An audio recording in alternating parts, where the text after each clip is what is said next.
Ah, the joys of bottling. Weighing out and mixing a primary sugar solution, filling 50-some individual bottles, inevitably spilling a sticky mess all over the floor, capping everything, and then waiting 2 glorious weeks for your beer to finish. Well, those days are over. Just kidding, it's glass, I'm not going to throw it. Hi, I'm Ryan from Northern Brewer, and this is the Northern Brewer kegging system. This is going to turn what used to take weeks into something that can be done in theoretically a couple of hours.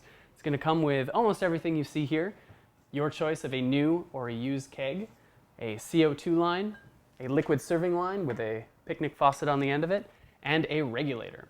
The only thing that it doesn't come with is a CO2 tank, and that's because you can choose which size you're going to buy, whether it's a 5-pound, 10-pound, or a 20-pound CO2 tank. Now let's take a look at how some of this stuff works. One of the nicest things about having a kegging system is that you don't have to clean and sanitize all those individual bottles. Now we're only going to have to worry about one vessel. You're going to want to make sure to take everything apart per the instructions that come with the kit. Make sure that everything is nice and clean, especially if you're getting the used keg. You're going to want to make sure that sits for maybe even 24 hours in some sort of cleaning solution to get any of the gunk out that's sitting in there. Then we're going to put all the pieces back together, the post, the lid, the dip tubes and all of that.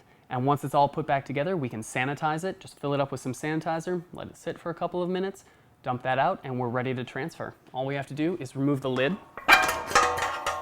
set that aside in a little bucket of sanitizer. Then you can grab your siphon tubing, transfer it directly into the keg as opposed to going into your bottling bucket filled with priming sugar. Fill it up to the top, remove the siphon tubing, put your lid back on.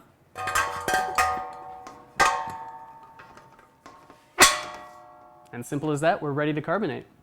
The kegging kit comes with everything that you need for carbonation. Right here we have our gray gas disconnect. I like to remember that G is for gray, G is for gas, so I don't mix up the two disconnects.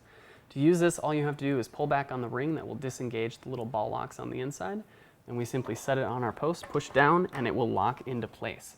Now you want to make sure that you put it on the correct post. One way to tell is if it's labeled in or out, in for the carbonation.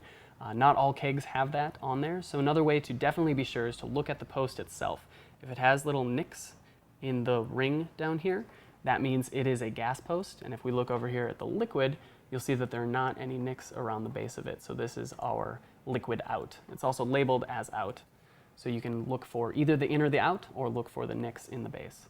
Now to remove the disconnect, all you have to do is pull up on the ring here, that will disengage the ball locks again, and you can simply pull up. One of the most important parts of the kegging system is going to be the regulator, since that's going to allow us to put the CO2 into the keg. Now as you see here, there are many parts to it. There's a shutoff valve, there's a body, a low pressure gauge which shows how much CO2 is going into the keg, and a high pressure gauge which shows how much CO2 is left in the cylinder.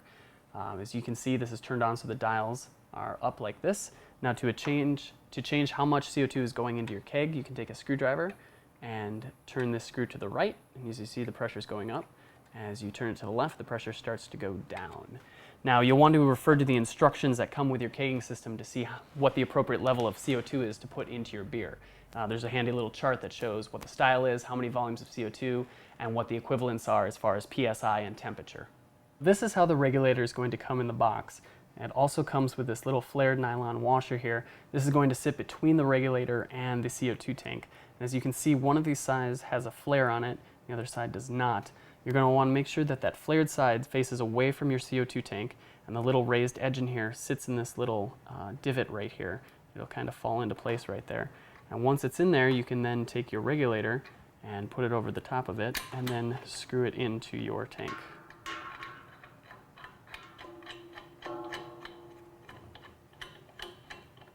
Now this is going to help prevent any CO2 from escaping from this connection right here. Another thing to keep in mind is that any metal-on-metal connection is going to need some sort of leak stopper. For this connection right here with your CO2 hose, you could use some Teflon tape.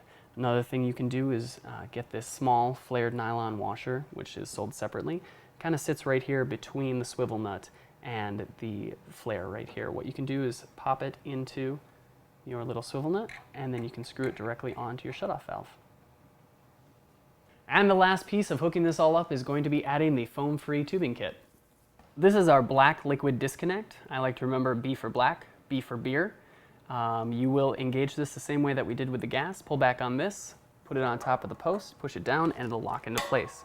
Again, remember to make sure that this is the liquid outside, meaning there are no notches in the base here, or that it says out. And once your beer is all cooled and properly carbonated, it's time to serve it up.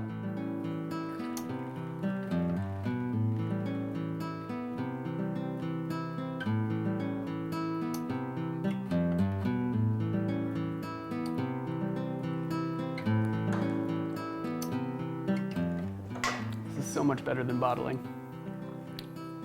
Good beer.